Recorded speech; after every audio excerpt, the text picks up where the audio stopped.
todas as pessoas que estão hoje nos acompanhando aí ao vivo no YouTube.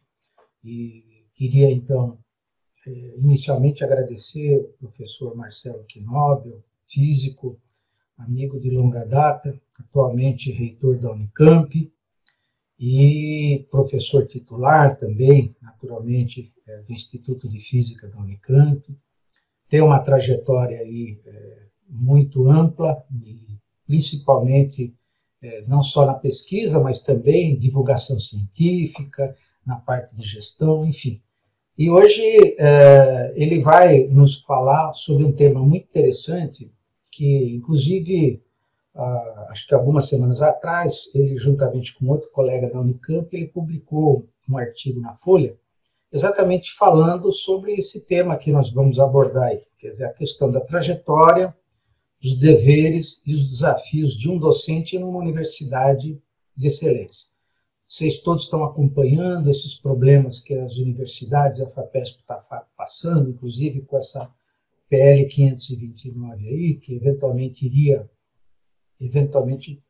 se for aprovada, recolher os recursos, né, do superávit das universidades da FAPESP. Então é muito importante esse web seminar de hoje, porque vocês vão ter um retrato muito fiel exatamente de como que é realmente o trabalho de um docente numa universidade de excelência, que são os casos da USP, da Unicamp e da Unesp, das universidades paulistas, né? Dizer para vocês que esse vídeo está sendo gravado no canal do YouTube lá. Quem quiser fazer uma pergunta, quem quiser fazer um comentário, qualquer coisa, eu vou estar olhando lá frequentemente e vou naturalmente trazer essa pergunta aqui para esse ambiente, para o professor Marcelo nos responder. Então, eu queria, mais uma vez, agradecer a presença de todos, né, e passar imediatamente a palavra para o professor Marcelo, para ele dar início à apresentação dele. Por favor, professor Marcelo.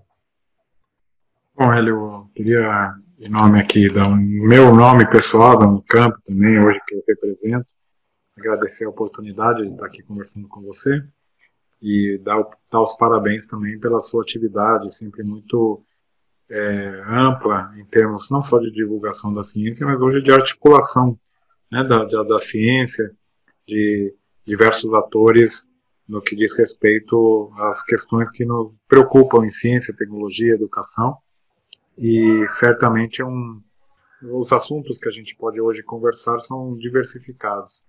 Eu justamente não preparei nenhuma apresentação. No momento que você me convidou, já faz talvez umas 2 ou 3 semanas, eu tinha acabado de publicar, junto com o professor Alcir Pécora, aqui da Unicamp, um artigo que, na realidade, já estava escrito, foi uma releitura de um artigo escrito já faz um tempo. Na verdade, a gente tinha escrito uma versão preliminar desse artigo antes, quando a gente estava discutindo ainda a questão do teto salarial. E naquela época, junto com o Alcir, me juntei, escrevi esse artigo, e no fim daquele momento não foi publicado. E agora, com os recentes ataques às universidades públicas, a gente tem trabalhado no sentido de continuar divulgando a importância da carreira acadêmica, do que significa uma carreira acadêmica, do que significa a dificuldade que a gente tem nas universidades públicas, de que maneira acontece essa carreira, porque muitas vezes o que a gente sente, mais do que nada, é uma incompreensão da população, das pessoas, dos políticos em particular, do que é ser um professor universitário, do que é ter uma carreira num regime que a gente conhece aqui como regime de dedicação integral à docência e à pesquisa, que é dedicação integral e exclusiva à docência e à pesquisa, e muitas vezes isso não é compreendido por diversos setores da sociedade. Então, mas naturalmente escrevi esse artigo já faz um tempo, mas hoje, como você bem sabe, que já comentou, temos outros assuntos que vão aparecendo na pauta. Isso é algo que a gente não pode se queixar aqui como reitor das nossas universidades hoje em dia é de tédio, né? A gente está sempre com um dia novo, um assunto novo, não tem um dia atrás do outro que não tenha uma preocupação nova, seja na questão de bolsas de ensino, com a CAPES, CNPq, com o financiamento das universidades em nível federal, e agora tivemos essa surpresa já na quinta-feira da semana passada, quando vimos esse projeto de lei, que é o projeto de lei 529, de reforma administrativa do Estado de São Paulo, que afeta diretamente não só as universidades, como também a FAPESP. Então, passamos o final de semana aí articulando, discutindo, conversando com deputados, com o governo, para tentar reverter, né, um artigo específico referente a recursos que seriam recolhidos das nossas universidades, caso esse projeto de lei seja aprovado. E hoje o assunto, as pessoas acabaram descobrindo, o assunto explodiu aí nas redes sociais, na mídia, todo mundo muito preocupado com isso, e o CRUESP, tanto eu, quanto o professor Varran, quanto o professor Sandro, estamos aí já há alguns dias nessa luta de conversar com todos os deputados, praticamente, com o governo, para tentar encontrar uma solução de reverter essa lei. Também com o professor Zago, da FAPESP, que a gente tem conversado bastante com ele também, para a gente atuar de maneira junta. Então, como você vê, a gente tem aí várias preocupações no nosso dia a dia, como isso afeta a vida das universidades e de que maneira isso pode refletir um momento muito peculiar, né, do nosso país, que realmente preocupa.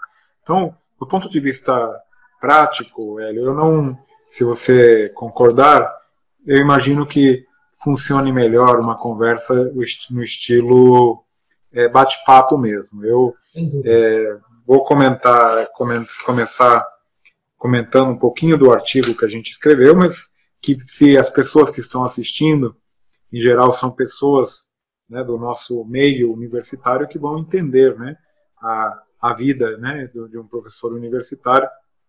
Esse artigo saiu na Folha faz um tempo, acho que teve uma boa repercussão também, mostrando que a gente, para ter uma carreira científica, muitas vezes as pessoas passam, alguns passam direto do ensino médio, mas muitos têm aí alguns anos de cursinho.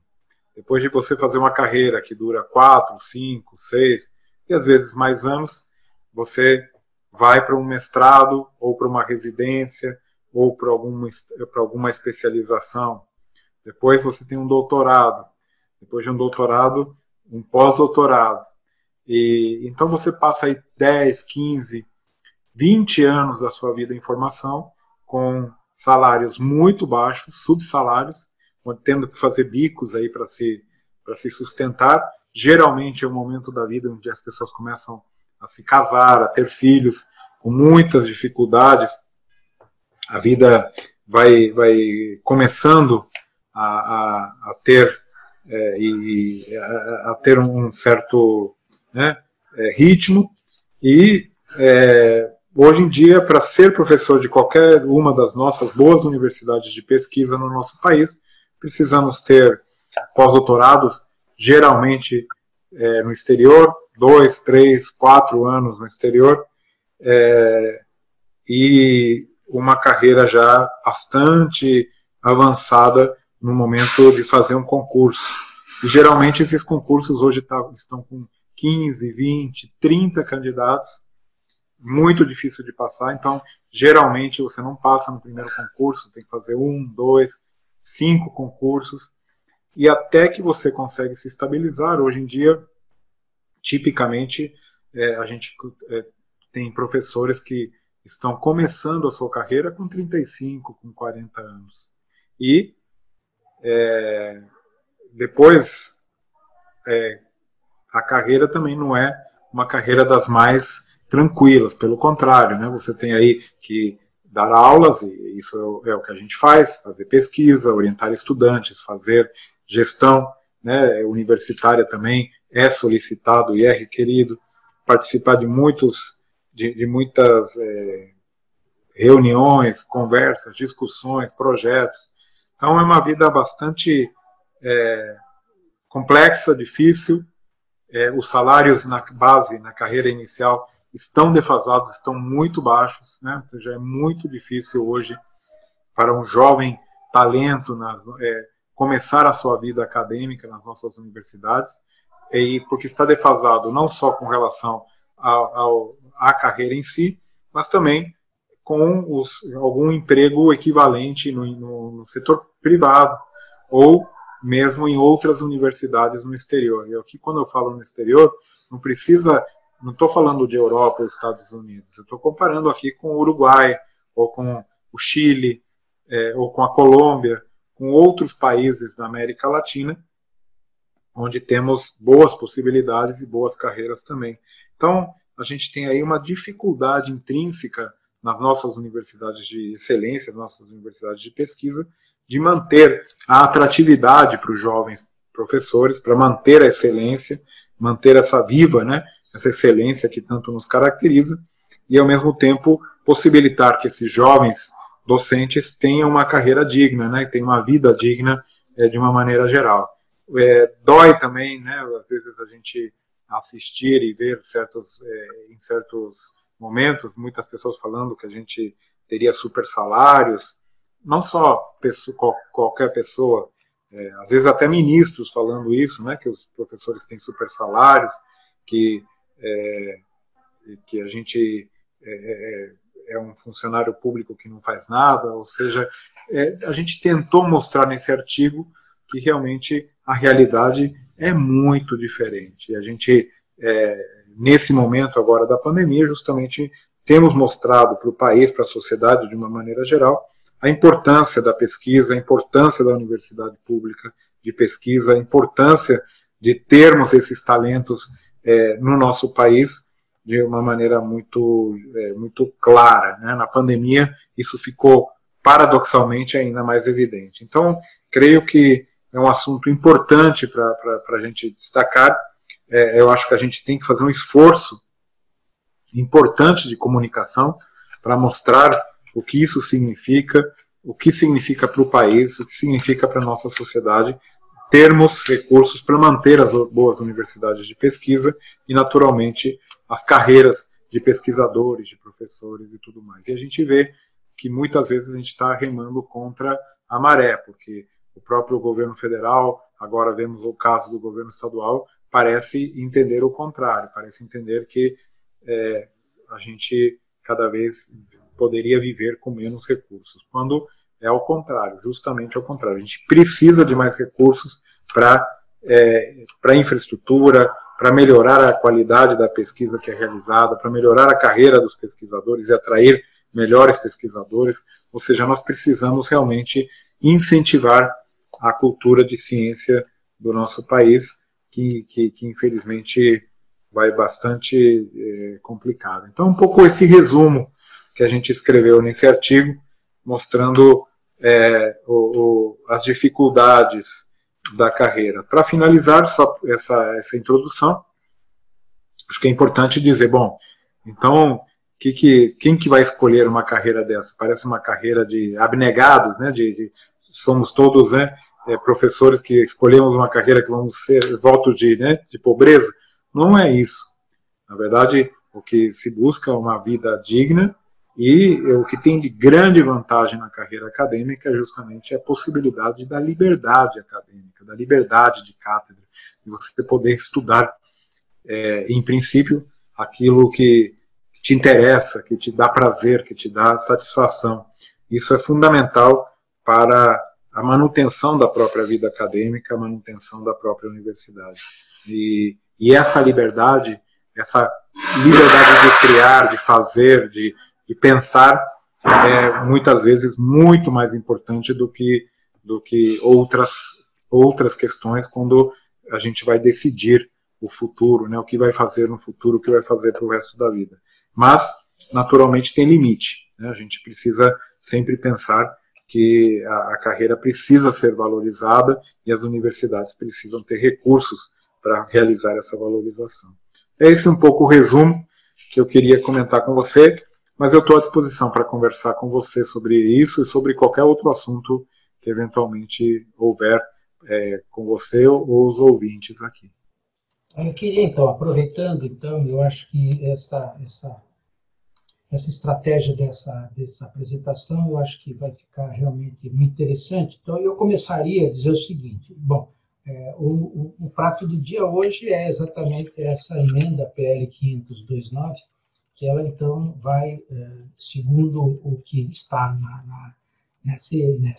nessa proposta de lei, ela vai recolher os recursos superavitários das universidades. Então, eu queria que você, primeiro, o que essa retirada, né, desses recursos superavitários, especificamente para a Unicamp, o que isso vai causar de impacto, se você puder explicar. Bom, a história é a seguinte, para quem não conhece o assunto e não ouviu falar, eu acho que é importante comentar esta lei 529, proposta, né, de lei PL, que foi mandado pelo governador para a LESP na quinta-feira passada, dia 13 de agosto, determina aí que uma série de mudanças administrativas. A lei é bastante complexa, então confesso aqui que a gente passou um dia lendo, né, e tentando entender as implicações. Há várias implicações diretas ou indiretas, porque também aí comenta também sobre exoneração de ICMS, sobre uma mudança em diversos órgãos do Estado, sobre a possibilidade de fazer aí plano de demissão voluntária, sobre uma série de questões. Mas, em particular, assustou aí para todos o artigo 14 dessa proposta, né, de lei, que eu vou abrir aqui para ler um pouquinho, que eu acho que é importante, né, as pessoas saberem. A proposta, no seu artigo 14, propõe, eu não estou achando aqui, mas não tem problema, propõe que vai recolher, no prazo de 10 dias, o superávit financeiro do balanço de 2019, prática que se estenderia para os próximos anos também. Significa isso, que no momento em que a gente faz o balanço do ano nas universidades, você recebe os recursos daquele ano, todos os recursos orçamentários, extra-orçamentários, coloca no balanço, e também os gastos que foram feitos naquele ano específico. E as universidades, então, com grande esforço, uma grande dedicação que ocorreu nos últimos anos, todos acompanharam aqui, que tivemos muitas dificuldades financeiras nos últimos tempos. As 3 universidades, com as atuais administrações, fizeram um esforço fenomenal de recuperar o equilíbrio financeiro e orçamentário das 3 universidades. Finalmente, neste momento, estavam conseguindo ter um respiro, né? Antes da pandemia, eu estou falando, já em 2019, que começou a melhorar um pouquinho a situação. Porém, ainda temos um déficit financeiro. Então, a Unicamp, por exemplo, teve um déficit considerável. No ano passado, a Unesp também, e se não me engano, a USP teve um superávit, mas foi muito pequeno. Mas, no balanço, o balanço contábil que se faz, ele inclui outros fatores e outras questões. Uma conta por cima mostra que, no total, entre as 3 universidades públicas e a FAPESP, nós teríamos aí um recolhimento por parte do Estado de algo em torno de R$1 bilhão de reais. O que, naturalmente, é uma cifra importante, considerável, e que num momento de austeridade, o governo logo deve ter pensado que seria importante para ele. Porém, esses recursos, tanto no caso da FAPESP como das universidades, já estão comprometidos. Nós temos aí a previsão, inclusive, novamente, uma previsão de déficit nas 3 universidades, principalmente relacionadas com essa questão agora da pandemia do coronavírus. Então, esse assunto realmente traria problemas indescritíveis para as 3 universidades e para a FAPESP de financiamento, tendo que consequências muito, muito complexas para as 3 universidades e para a FAPESP também. Então, naturalmente, preocupou demais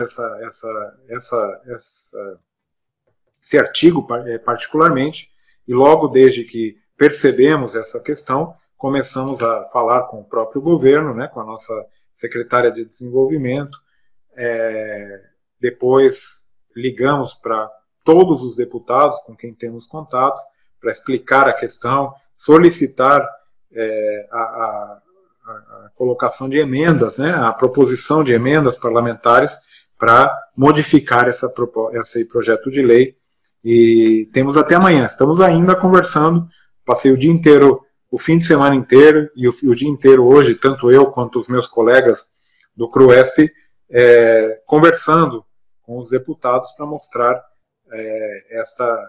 a importância dessa questão para a pesquisa e para a educação superior no estado de São Paulo. Então, é algo que realmente preocupa, é um assunto que estamos aqui discutindo e trabalhando no âmbito do CRUESP, e com muito afinco vi aí também uma grande mobilização da própria sociedade, né? Os próprios pesquisadores das universidades se mobilizaram, há também já manifestações da Academia Brasileira de Ciências, da Sociedade Brasileira para o Progresso da Ciência, da ACIESP, que é a Academia de Ciências do Estado de São Paulo, ou seja, nós temos aí uma mobilização importante no país referente a este assunto. Deixa eu então também dizer o seguinte, você já dentro da Unicamp, que está com seu mandato, acho que já faz 2 anos, você já está na gestão, Marcelo, como reitor? Na verdade, 3 anos e meio, já estou indo para o final do meu mandato. Esse ano já tem eleição aí ou não? Já vai no começo do ano que vem. Beleza. Em abril de 2021 que muda. Beleza. Bom, eu queria também aproveitar para discutir com vocês, quer dizer, não só os problemas, quer dizer, esse problema, como você citou, quer dizer, é realmente importante.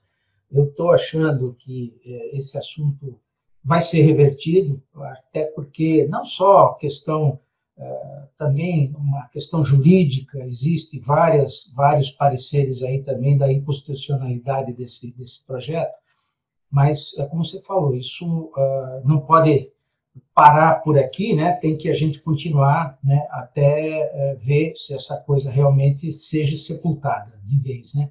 Porque isso já aconteceu, acho que em 2007 houve já esse próprio secretário atual, né, já na época era secretário do governador Serra, e houve já uma tentativa desse recolhimento e que acabou também havendo um recuo e a coisa não teve continuidade. Bom, o que eu queria também te colocar, quer dizer, você, dentro dessa sua trajetória, como você falou, trajetórias, deveres, desafios, né? Bom, você como um docente da universidade, eu vejo que você continua, apesar, como reitor, eu tenho visto publicações suas, eu tenho visto trabalhos também na área da divulgação científica.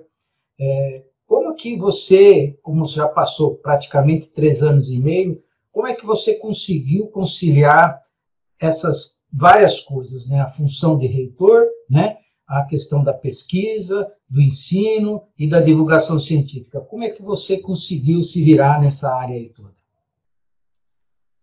Não é fácil, é bastante trabalho e acho que é um pouco ser um pouco sistemático, né, na maneira de trabalhar, de atuar, e naturalmente eu creio que uma das minhas, sem falsa modéstia, das minhas grandes virtudes é saber confiar nos outros, descentralizar ações, sabe? Então passar muitas responsabilidades para os outros. Eu tenho uma equipe fantástica, fenomenal, aí com uma vice-reitora, com pró-reitores, diretores executivos, uma equipe de funcionários fantástica. Então, eu tenho essa tranquilidade de ter aí, delegar muitas tarefas, de confiar nas pessoas e poder realmente ampliar, né, a capacidade de ação justamente por isso. Então, a gente se reúne, conversa, discute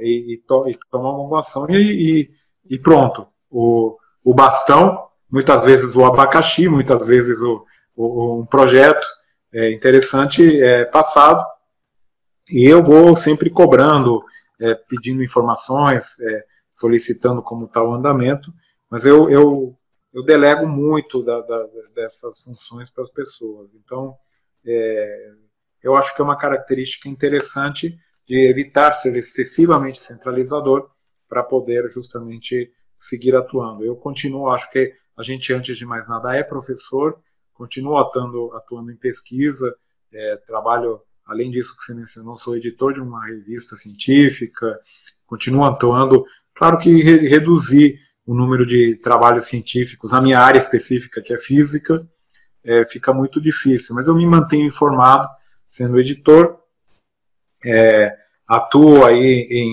em divulgação da ciência, acho que até o meu papel hoje como reitor é a divulgação da ciência e da educação superior, em particular da importância das universidades públicas. Eu tenho, digamos assim, trabalhado no sentido de colaborar com essa discussão e esse debate, e um pouco aí na área específica, eu sinto aí um movimento interessante, que é a minha paixão mesmo, que eu gosto de fazer. Eu vejo que temos muito espaço, tem crescido muito espaço nas mídias sociais, no YouTube, no Instagram, nos podcasts, e eu tenho me dedicado um pouquinho a isso, que eu acho que é importante, ou seja, unir o que eu acho que é e essa é a grande vantagem de ser um professor universitário, você tem a liberdade de fazer isso, de unir o útil ao agradável. Eu gosto de fazer isso, então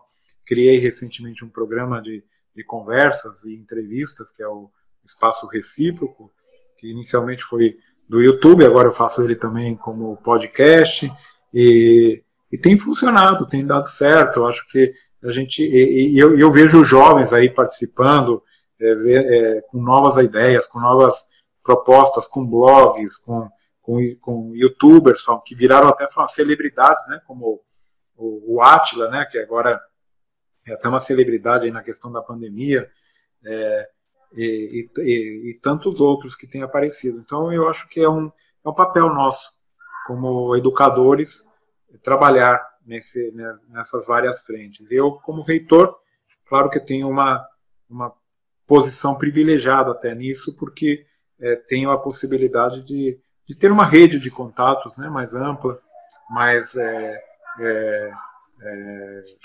dedicada com relação a essas questões, e eu acho que eu tenho tentado fazer esse papel de uma maneira muito clara, muito cuidadosa.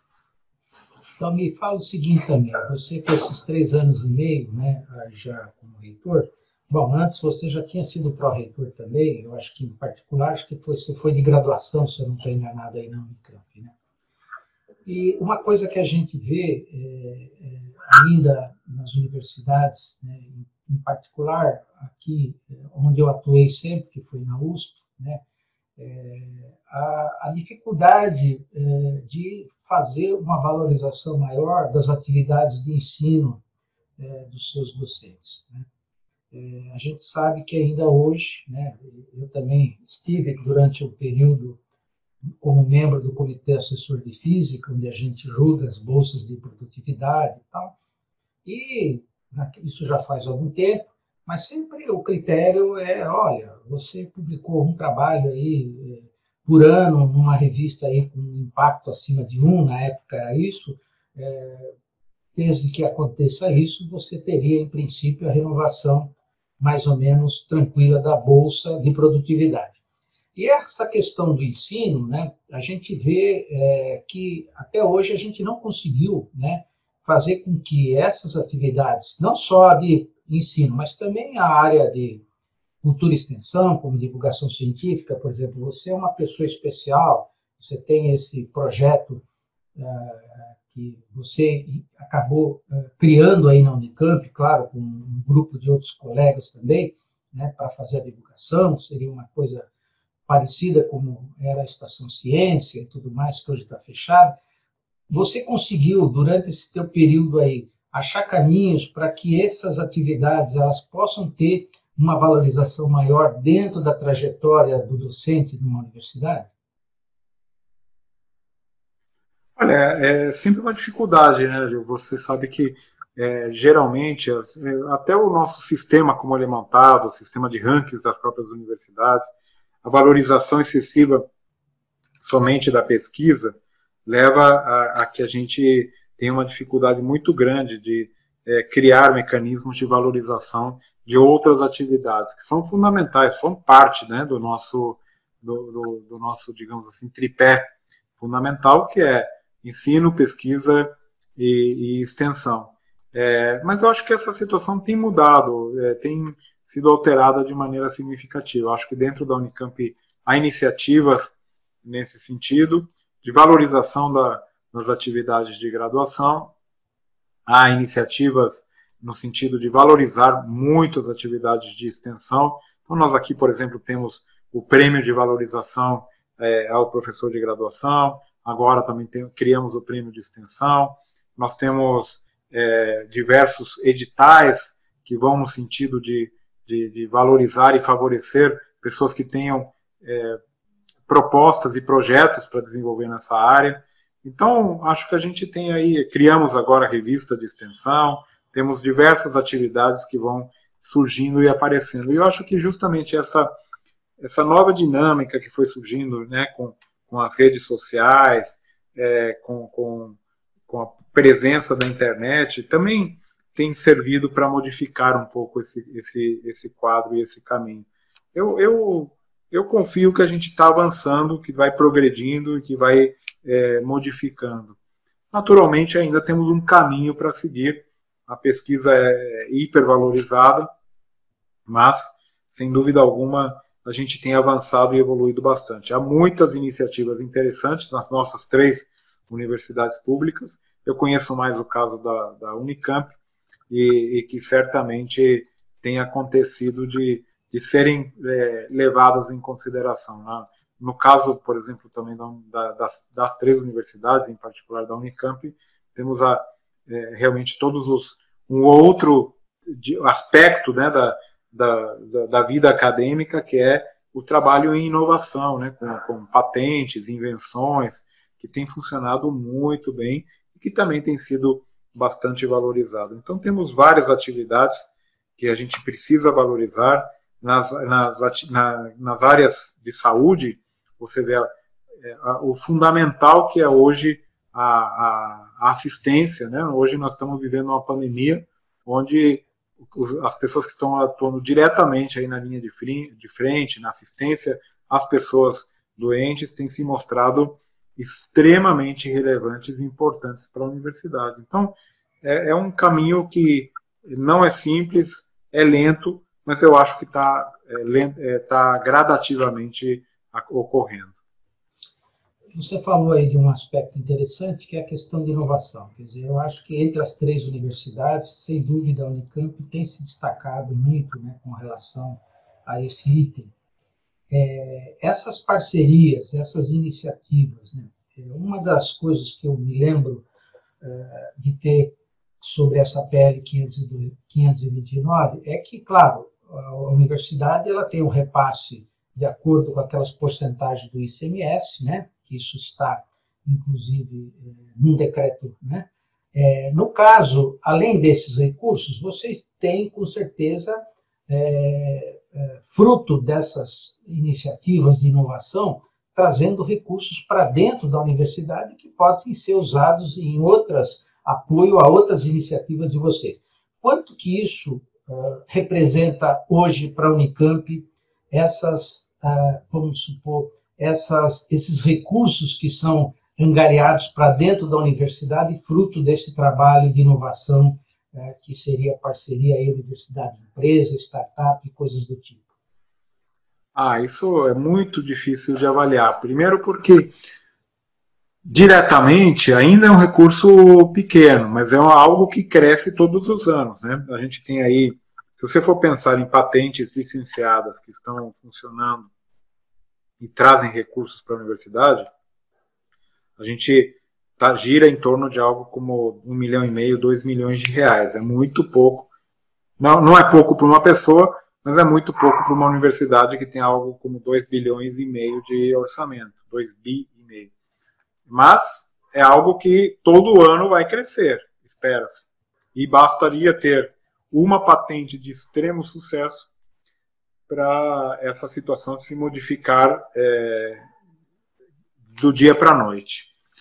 Mas, além disso, tem outros fatores que são importantes, né? Você mesmo mencionou aí todo um ecossistema de inovação que se forma, as startups, aqui a gente tem todo um ecossistema do que a gente chama de empresas filhas da Unicamp. Nós temos aí um sistema hoje contabilizado em mais de 800 empresas filhas criadas a partir de ex-alunos, ex-funcionários, ex-professores da Unicamp, que geram aí mais de 30 mil empregos diretos e mais de 5 bilhões de reais de receita anual. Quer dizer, somente com essas empresas, a gente já tem uma receita que é 2,5 vezes a própria receita que repassada pelo Estado e a ICMS. Então é muito difícil de mensurar o impacto que essa atividade da própria universidade tem na economia do Estado, na economia do país, como reflexo direto na própria receitas da universidade. Mas, sem dúvida alguma, é positivo, quero dizer. As receitas geradas a partir dessas atividades são muito maiores do que o investimento que o Estado está fazendo nas universidades. Parece muito o que o Estado faz e investe, e é nominalmente muito dinheiro, mas o retorno é muito maior. O retorno que a movimentação e a existência das universidades trazem é muito maior. Isso sem contar o intangível, é difícil, impossível praticamente de contabilizar, que é a formação dos próprios recursos humanos. Quantos recursos humanos aí formados na USP, Unicamp e Unesp nós não temos em cargos de liderança em grandes empresas do Brasil e do mundo? Quantas atividades culturais geramos em nossas universidades? Quantos cursos de extensão são oferecidos anualmente aí para as pessoas poderem melhorarem suas carreiras, melhorar a produtividade do país? Ou seja, é absolutamente impossível de mensurar, mas certamente é impressionante a capacidade que as universidades têm de justamente multiplicar o valor que é investido nelas em retorno para a sociedade brasileira. Um trabalho que eu sei que você é pioneiro também, fez muito bem, é essa questão de trazer escolas públicas, alunos de escolas públicas, né, para dentro da Unicamp, né? Esse sistema também de cotas. Eu queria que você comentasse um pouco esse seu trabalho e que resultado efetivo isso trouxe, né, nesses últimos anos. Bom, esse projeto que você menciona foi um projeto que eu iniciei quando fui pró-reitor de graduação em 2010. Então já faz 10 anos. E já estamos na 10ª turma. É o Programa de Formação Interdisciplinar Superior, Profis. É um programa pensado aqui, um programa piloto para a cidade de Campinas, onde nós trazemos para a universidade diretamente uma turma de 120 alunos vindos de escolas públicas, sem passar pelo vestibular da Unicamp. Eles entram na Unicamp para um curso chamado Programa de Formação Interdisciplinar Superior, que é um curso de formação geral, é um equivalente a um Liberal Arts College dos Estados Unidos, de 2 anos, onde eles estudam diversas disciplinas, diversas áreas do saber, e posteriormente, então, eles, depois desses 2 anos, baseado em sua performance durante esses 2 anos, eles podem ser admitidos em praticamente todos os cursos da Unicamp. E com isso, eles têm aí a possibilidade de ingressar na universidade de uma maneira diferenciada, e conseguimos com isso ter um perfil de estudantes que nunca havíamos tido na Unicamp. Nós temos nessa turma do Profis algo como 90% das pessoas que são dessa turma são primeira geração na sua universidade, 85% deles têm renda familiar per capita inferior a um salário mínimo e meio, e por isso a gente tem aí uma turma muito interessante, muito interessada e diversificada do ponto de vista de características, até das características étnico-raciais. Eu costumo dizer que a gente faz uma espécie de cotas geográficas. Por quê? Porque a gente admite, no mínimo, um estudante por escola pública da cidade de Campinas. Quando a gente começou esse programa, a gente percebeu que 70% das escolas públicas de Campinas nunca haviam colocado um estudante sequer na Unicamp, por exemplo. E isso é completamente absurdo. Então a gente conseguiu excelentes resultados. Os alunos depois saem do Profis, vão para os cursos regulares e têm tido excelente desempenho, uma excelente formação. Temos vários que seguiram aí a vida acadêmica, mestrado, doutorado, e é um programa, claro que eu sou suspeito para falar, mas é um programa que eu considero de absoluto sucesso. E pelo que eu entendi, pelo fato desse trabalho, o aluno cursar cerca de 2 anos, né, isso ele é feito nos últimos 2 anos do ensino médio, né? Então, Não. Ele termina o ensino médio e aí ele já entra na universidade, ele já é um estudante universitário. Então, ele até tem esse tempo a mais de conhecer a universidade por dentro e amadurecer a sua escolha de profissão, que é bastante interessante também, diga-se de passagem. Então, mas durante esses 2 anos, logo que ele entra, são, como você falou, são vários cursos que ele faz, né?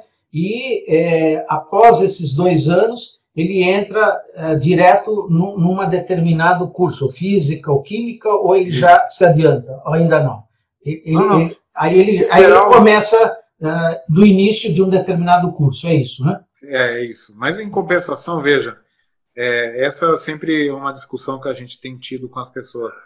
Na verdade, a grande maioria das pessoas para entrar na Unicamp em cursos de alta demanda já fazem 2, 3, 4 anos de cursinho muitas vezes. Além disso, muita gente que acaba entrando num curso, não conhece bem, acaba desistindo, prestando de novo. Esse Profis, ele primeiro também possibilita que muita gente recupere algumas lacunas que tiveram durante o seu ensino médio, o ensino fundamental, em termos de matemática, de física, de química, de literatura, de inglês, e, ao mesmo tempo, já possibilita uma escolha madura da profissão. Então, muita gente, às vezes, acha, bom, eu vou ser tal coisa, mas não tem ideia do que é, né? Então, nesse caso, ele tem seminários sobre a profissão, ele consegue entender o que ele vai realmente prestar. Muitos desses estudantes que começaram o Profis começaram pensando numa carreira e terminaram mudando completamente de caminho, porque eles estão dentro da universidade e conseguem compreender melhor e naturalmente amadurecem também, né? Eu acho que é um crime que a gente faz aqui no Brasil, que um jovem com 16, 17 anos tenha que decidir o seu futuro e a sua carreira tão precocemente. Então, esse daí também, indiretamente ou diretamente, o programa permite com que ele faça uma carreira ou uma escolha muito melhor pensada. Então, isso é uma uma forma de entrar na Unicamp, e vocês também têm um sistema de cotas para o ensino médio também, quer dizer, que são pessoas que vão prestar o vestibular, tá certo? O tradicional que a Unicamp faz anualmente, e que tem uma certa parcela dedicada ao ensino às pessoas de escola pública também. Isso existe, né, na Unicamp? Sim, sim. Nós temos aí vários sistemas. Na verdade, durante a minha gestão, o que a gente fez foi uma espécie de desconstrução do vestibular, né? A gente criou, também foi a universidade no Brasil pioneira a criar o ingresso para estudantes medalhistas olímpicos em Olimpíadas Científicas, sem a necessidade de vestibular. Nós temos um sistema que parte utiliza o Enem, nós temos o Profis, nós temos o sistema de cotas e nós temos também o PAES, que é o Programa de Ação Afirmativa e Inclusão Social, que dá bônus extras para estudantes que estudaram em escolas públicas. Então, e agora temos também o vestibular indígena. Então, diversificamos, temos diversas maneiras de ingressar na universidade, que, na minha opinião, é um grande ponto positivo, né, para ampliar o acesso à universidade e diversificar o corpo de estudantes ao mesmo tempo, refletindo de uma maneira um pouco melhor a sociedade brasileira. Então, acho que hoje o perfil dos estudantes da Unicamp refletem de uma maneira melhor o perfil da nossa sociedade.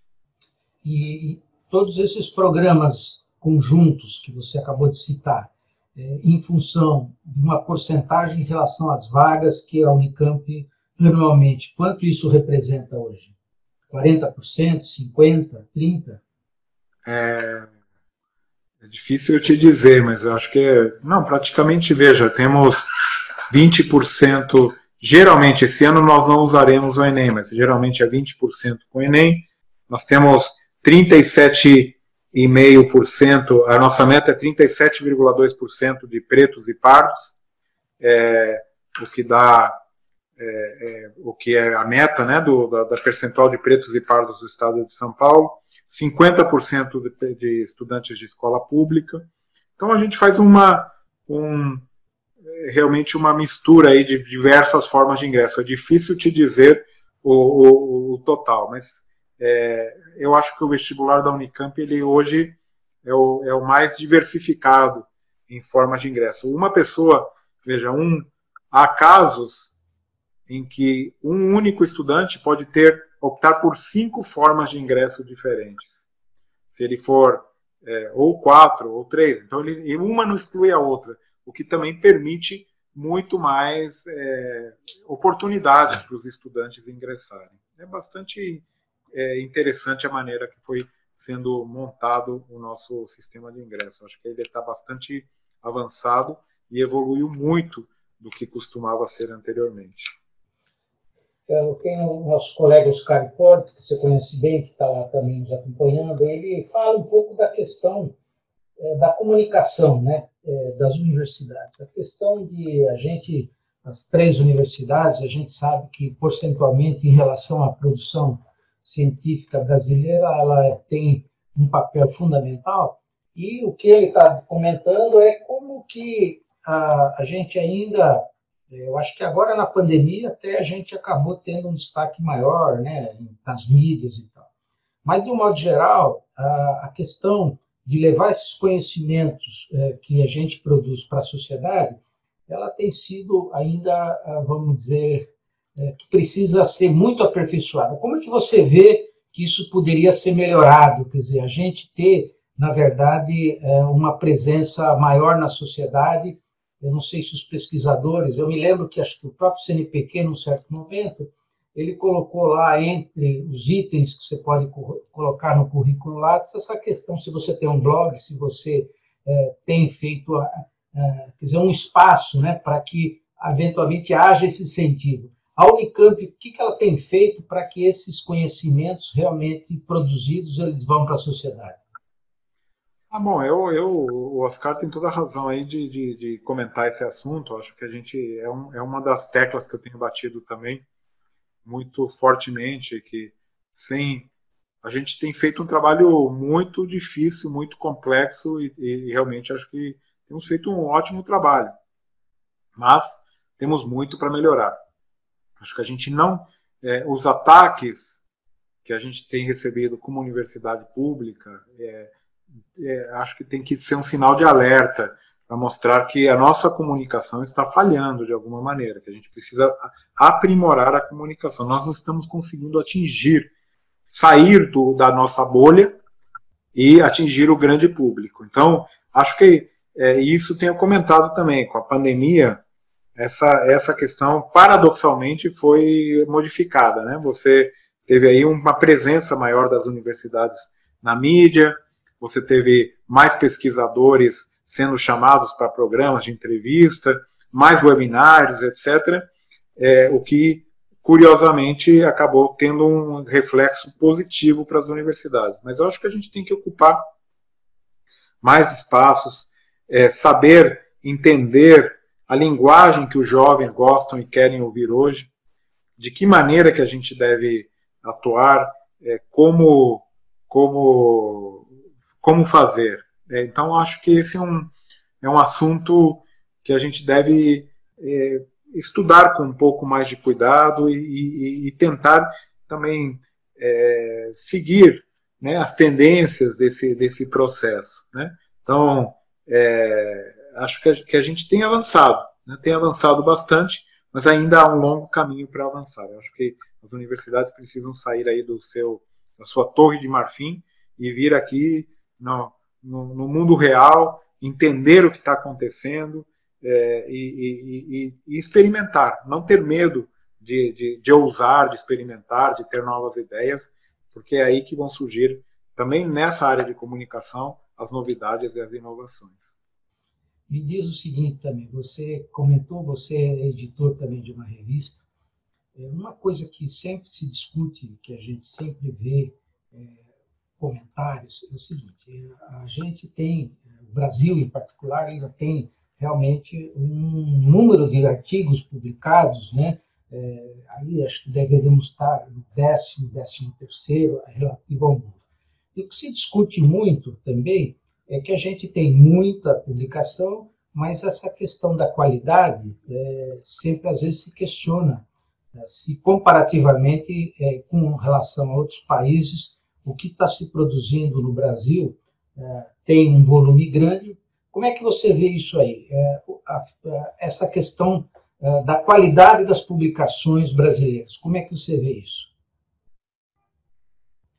Bom, a questão da qualidade, ela é uma questão, a gente foi melhorando ao longo dos anos, foi melhorando com o caminho, mas ainda temos, como na comunicação, como na questão da valorização, temos um caminho ainda a melhorar. Ou seja, acho que a gente conseguiu formar um grande número de pessoas, temos uma capacidade de pesquisa instalada com uma infraestrutura boa, e agora o que a gente precisa se dedicar de fato é no grande salto de qualidade no que se refere às publicações científicas. Então, precisamos sim fazer mais internacionalização das nossas universidades, trabalhar mais em grandes projetos de pesquisa, de colaboração, trabalhar mais em aspectos inter e multidisciplinares e buscar fazer um salto de qualidade em nossas publicações, para que tenham um impacto cada vez maior. Eu acho que a gente foi avançando, foi evoluindo, mas temos um caminho ainda para percorrer. E eu acho que ele é positivo.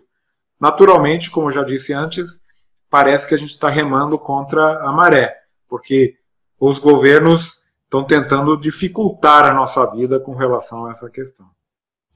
E diz o seguinte, até um comentário aqui do próprio Oscar, que ele fala o seguinte, a gente internamente, né, a própria estrutura organizacional das universidades, ela sempre é alimentada pelo seu próprio quadro, seja de professores, seja de funcionários, né? Você acredita, né, ele está falando aqui, será que se a gente não conseguisse ter dentro da universidade um setor de comunicação profissional que a gente traria do mercado para dentro, você acha que isso poderia ser uma solução para melhorar a nossa interação com a sociedade? Eu não acho que Mas aqui uma questão de, eu acho que teria que ter, como ele comenta aí também, uma questão de comunicação organizacional. Acho que as universidades têm isso, setores bem organizados, bem montados. Não é disso que se trata. Eu acho que é importante que os setores de comunicação conheçam bem o que estão trabalhando e que, geralmente, quando você terceiriza esse tipo de ação, acaba não dando certo, porque as pessoas precisam conhecer o que é feito, precisam vestir a camisa de alguma maneira geral. Eu acho que o que a gente precisa mesmo é ter uma política de comunicação muito definida nas nossas universidades, ter isso como uma prioridade da gestão, geralmente é relegado a um segundo plano, e saber que é necessário poder ousar, poder criar coisas novas e diferentes. Eu acho que a gente tem feito um bom caminho. Eu não quero ser excessivamente crítico com relação a isso, mas a gente tem feito um bom trabalho, mas, como tudo, é importante aprimorar, é importante melhorar. Bom, para terminar, eu queria que você comentasse um pouco a situação da educação básica pública brasileira. Você é uma pessoa que sempre foi muito preocupada com toda essa questão, você já deu vários exemplos de iniciativas suas. Você vê possibilidade da gente ter um resgate da educação pública de 20, 30 anos atrás, aquela que eu estudei, né, na ocasião, eu fiz do primário até o ensino médio numa escola pública estadual aqui em Santo André, onde eu nasci, né, e que durante todo esse período era a melhor, não tinha nenhuma eventual escola privada, outra que pudesse competir, né? Hoje você conhece bem a situação. Claro que tem algumas exceções, mas, na média, essas escolas públicas atuais, elas deixam muito a desejar. Essa, em particular, que eu estudei, ela nem sombra do que foi. Você vê algum caminho para que esse resgate ocorra? Como é que você vê isso?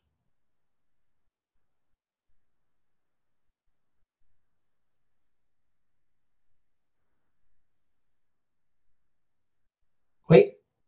Oi, Hélio, eu estou com certas dificuldades aqui, parece que está travando um pouco a internet, mas acho que eu consegui entender a pergunta. Sem dúvida alguma, é uma preocupação. O que ocorreu, naturalmente, da época que você mencionou, que você estudou em escola pública, até que houve uma universalização do ensino com uma queda da qualidade do ensino fundamental. Eu acho que esse é um assunto que o Brasil tem que se preocupar, é de importância fundamental melhorarmos a educação das nossas crianças, a educação brasileira, e não tem outro segredo, investimento público pesado nessa ação, não só o investimento que ali é fundamental, mas também uma qualificação dos dirigentes, das pessoas dos professores. É um processo extremamente complexo num país continental como o nosso, com milhões de professores, mas que ele é de importância fundamental para termos uma nação soberana, um futuro melhor para o nosso país. Então, certamente, há muito o que fazer, há muito o que melhorar, mas eu, nesse aspecto, acredito que a gente, se tivesse continuamente aí 2, 3 governos dedicados ao assunto, acho que a gente poderia mudar essa situação. Então, porque outros países já fizeram isso. Então, eu acho que a gente tem um caminho, uma necessidade de fazer, mas que certamente precisa ser um projeto de país e não um projeto de governo. Beleza. Bom, também aqui queria também o nosso colega Olívio Guedes aqui cumprimenta você, a mim também, está também nos prestigiando. Então, Marcelo, eu queria, então, para terminar, agradecer mais uma vez. Acho que você percorreu, a gente em conjunto, aí vários temas cruciais aí para nossa futuro aí das universidades, né? A gente espera que esse caso da PL 529 se resolva da melhor maneira, que isso aí não é uma questão para as universidades, é uma coisa para o país, né? Acho que o papel das 3 universidades públicas e a FAPESP, elas têm sido, na verdade, um exemplo, né, para o país inteiro, inclusive para a América Latina toda, né? Então, a gente não pode deixar que esse exemplo ele caia na vala comum, como muitas outras têm acontecido. Então, acho que a gente tem que continuar essa luta, né? E você, com certeza, tem um papel relevante, porque a Unicamp hoje ela tem realmente uma credibilidade, uma importância fundamental no país, né? E a gente espera que haja essa solução, mas a gente não vai deixar de continuar lutando até a vitória final. Te agradeço mais uma vez e passo a palavra para você para as suas considerações finais, por favor. Obrigado, Hélio. Eu queria também agradecer, também novamente parabenizar a você e a todos os colegas do IVPESP pelo excelente trabalho que tem feito. Agradeço mais uma vez, acho que eu já falei demais, estou querendo agradecer aqui a possibilidade de conversar sempre, é sempre uma oportunidade de falar de ciência, de tecnologia, de educação. Muito obrigado pelo convite novamente. Então, pessoal, eu queria, então, todos que estão acompanhando a gente pelo YouTube, agradecer mais uma vez. A gente vai, com certeza, fazer uma edição especial desse vídeo que está sendo gravado. Vamos disponibilizar para todos que não puderam estar assistindo. Agradecer mais uma vez a presença de todos vocês, desejando a todos aí uma boa noite e até a próxima quinta-feira, que a gente vai ter uma outra entrevista interessante, que é com o professor Bruno Zilberstein, né? Que vai falar de um assunto que acho que para todos nós, inclusive com esse problema da PL 529, é uma questão da dor de estômago, azia, né? Que é uma coisa que nos atrapalha todos nós aí. Ele vai explicar como evitar esse problema aí. Agradeço mais uma vez, desejando uma boa noite ao Marcelo e a todos. Até a próxima. Obrigado.